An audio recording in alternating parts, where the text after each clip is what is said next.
This is going to be part 2 of Holy Thursday celebration. So we have done the Last Supper.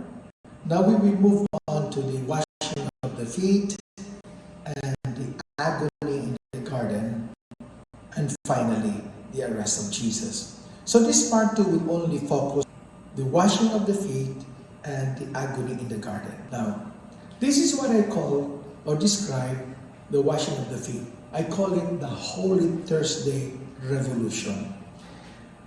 As I mentioned before, the washing of the feet is found only in the Gospel of John. It is not found in the other 3 Gospels.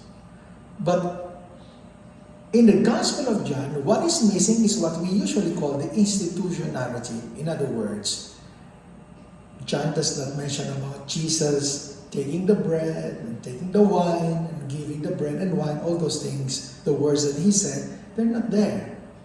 While on the other hand, the 3 Gospels, what we call the Synoptic Gospels, Mark, Matthew, and Luke, they never mention about the washing of the feet. So this again is only found in the Gospel of John. Now what can we say about foot washing? Foot washing is a regular part of the custom of the Jews. And I think even today, even the Muslims do that. The rich use slaves to have their feet washed. They come home, the road is dirty and, they need to be washed. And therefore, it's the slaves who would do that menial task for their masters. How about the poor? Of course, the poor would set water by the door and you would have to wash your own feet. Now, keep in mind that the custom, what is the custom in the Jewish time, in the time of Jesus? In the morning, people take a bath. But in the evening before dinner, they wash their feet. Okay. Now, I don't know. I personally, I take a bath in the morning and in the evening. I don't know. But I know some people, they just take a bath in the morning and in the evening they don't take a bath. They just wash their feet or, wash their body. But that's the context. That's the custom. You look at John, Jesus said, if you had a bath in the morning, you only need your feet to wash. Now, it's already dinner time. So even Jesus doesn't taking the bath in the evening. So he's following the custom at the time, You're clean from head to toe. But then he added, my concern is holiness, not hygiene. Now, so remember, they were about to celebrate the Passover, what we call the Last Supper. For some reason, the disciples did not wash their feet. I'm sure their feet were dirty. Because, they've been walking all day. Why did they not wash their feet? Because they were concerned about something else. They were discussing an issue that is so important to them. What is that issue? Luke tells us what it is. Luke says, a dispute also arose among them as to which of them was to be regarded as the greatest. In other words, the disciples were caught up in the ambition for position and power and authority. Now, you remember the 3 misunderstandings that I talked about, the 3 prophecies? If you look at the second prophecy, when they were walking from Mount Hermon, the Transfiguration, going back briefly to Capernaum, remember Jesus asked them, what were you discussing on the road? And they were embarrassed to tell Jesus what they were discussing. Why? Because they were discussing who is the greatest among them.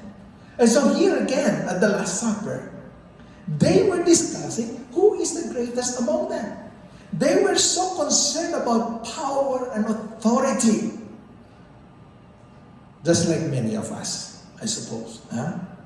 When Jesus took his outer garments off, he was taking on the dress of a slave. And this is a picture, I think, that, by the way, let me go back to that picture I love this picture. You know where I got this picture?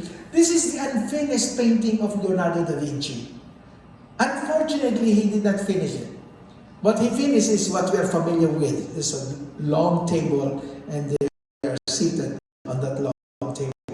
But why I like this is look at the posture of Jesus. Look at that.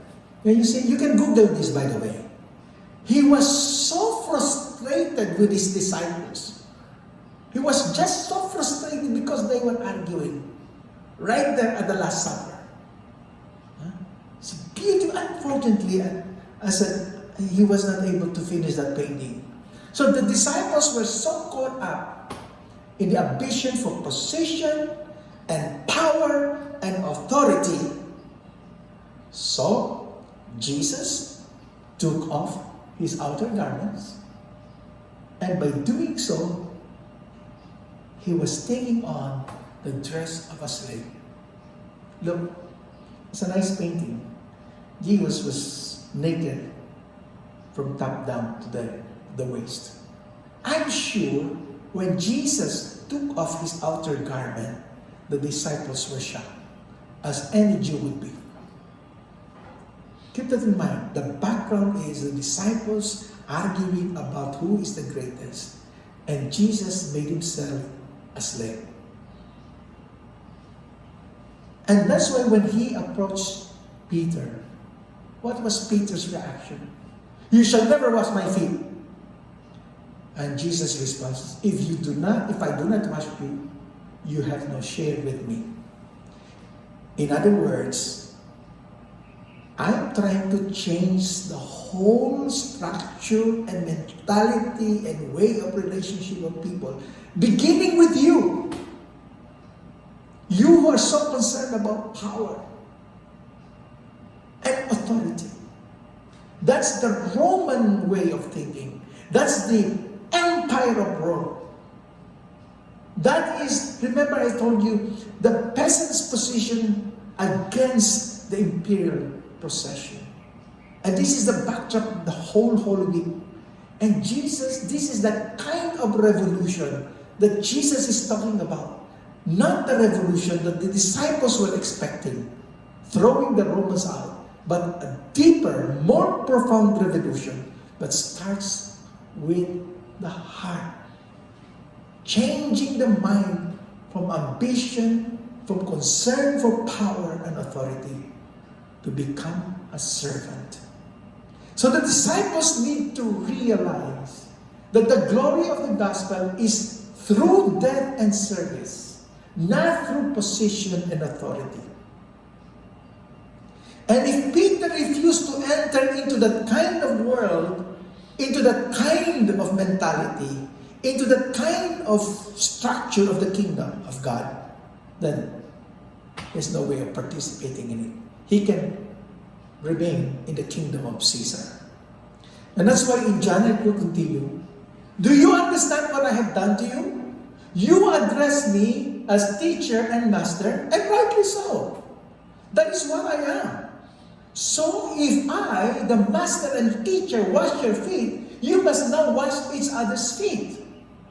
I have laid down a pattern for you. What I have done, you do. I'm only pointing out the obvious. A servant is not ranked above his master. An employee does not give orders to the employer. If you understand what I'm telling you, act like it and live a blessed life. That's why I call it revolution. Invert. Change the whole way of manner of living and acting. Jesus, in other words, turns upside down the social, cultural relations that the disciples themselves reflect, that we reflect. Now let's move on to the second one, the Garden of Gethsemane. You know, in the scripture, there are three important gardens. The Garden of Gethsemane, and the Garden of the Resurrection. Now, in the Garden of Eden, we know that man and woman is versus serpent. In the Garden of Gethsemane is devil. And in the Garden of the Resurrection is life against death. Now, to understand the Garden of Gethsemane, you have to go back to the story of the temptation in the desert. In the Gospel of Luke. Because in the Gospel of Luke, this is what it said. After the temptation, that completed the testing, the third temptation. Okay? After that, third temptation, the devil retreated temporarily, lying in wait for another opportunity. So the devil left after the three temptations, but will return at an opportune time. And finally, the opportune time arrived. What is that? In the Garden of Gethsemane. That is the greatest temptation of Jesus. The most formidable temptation, the insufferable agony. Why? Because the choice for Jesus is this. Should he go back to Galilee and let things settle down, let things cool down, and when things have cooled off, then he can resume his work? Or should he proceed with his conviction? If he goes back to Galilee, what is the consequence? The religious authorities say, look at that guy. He's always talking about this and that. He's a rebel, he's a fighter. We just threaten him and he runs away. And therefore, he's not credible. He's not a prophet. He's a coward. If he proceeds, he knows what's going to happen. He will die. He is now face to face with the authorities. Nobody confronts power and survive. The Garden of Gethsemane, by the way, is really not a garden but an orchard. In other words, it is a place of business. It's like a market. Okay? So, an olive press producing a local area supply of oil. And the word Gethsemane comes from two Hebrew words. Gat, which means press. Yeah, press. And semene means oil. So Gethsemane means oil press. They harvest olives, put it in a wicker basket, okay, like this, and then put on top of that wicker basket a square stone, and then you wait, because that stone will press gradually, and then the oil will come out. The olives were crushed under pressure or pressed upon. And that word pressed upon is very important because it describes exactly what Jesus was feeling or undergoing at the time. Pressed upon would perhaps be a good way of describing Jesus' state at the time he was there. So, on the evening of the crucifixion, before his crucifixion, he went to the orchard of the olive press, with Peter, James, and John to pray. Now, I said, if you look at all paintings and pictures of the Garden of Gethsemane, you will never find something like this. This is the only painting of the Garden of Gethsemane, agony in the garden, where you have the olive press. You have the olive press, and you have the stone, the square stone that is put on the wicker basket. In other words, the painter knew what he was presenting here.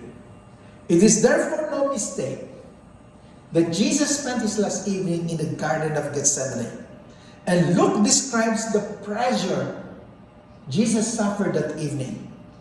And Luke describes it this way: being in anguish, his sweat was like drops of blood falling to the ground. Look at that saying that Jesus sweated blood. No? Like blood drops. No? Like drops of blood, rather, falling to the ground. Why? Well, Luke is thinking of this image. It's an image of the Gethsemane crushing the oil from the olive fruit. It's like drops of blood. And that's why from then on, Gethsemane has been the symbol of suffering. Now, I talk about the Garden of Gethsemane. Remember, I talked about the three gardens? The Garden of Eden, the Garden of Gethsemane, and the Garden of the Resurrection. The Garden of Gethsemane is also the Garden of Obedience. It is also described as the Garden of Obedience. Why? When you go back to the book of Genesis, the Garden of Eden, remember the tree from which Adam and Eve were not supposed to eat? Now, in the Garden of Obedience, in the Garden of Gethsemane, Jesus is now being presented with another fruit. Now we watch Jesus, the new Adam, living in a garden, fully aware of the good and evil around him, tempted and preparing to eat the fruit of the tree once again. What is that fruit? The fruit of disobedience. In other words, run back to Galilee. Return to Galilee. Escape the issue there. But then, at the last minute, he says he prayed the whole night. And probably from 9 o'clock to 4 o'clock, he was praying this simple prayer. Father, take this cup away from me. I don't want it. And for I don't know how many hours he was saying that. Finally, at the last minute, he says, not my will, but your will be done. And when he stood up from that garden,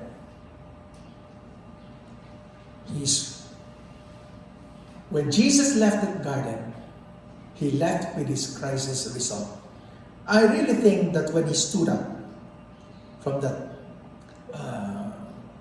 garden, he was at peace. He has resigned himself to death. His crisis is resolved. He knew, he was aware that he would suffer physically. Calvary was simply the living out of the definitive yes that was given in the garden. And then we know the story that happens. Jesus was arrested. Tomorrow we will continue with a Friday reflection on crucifixion.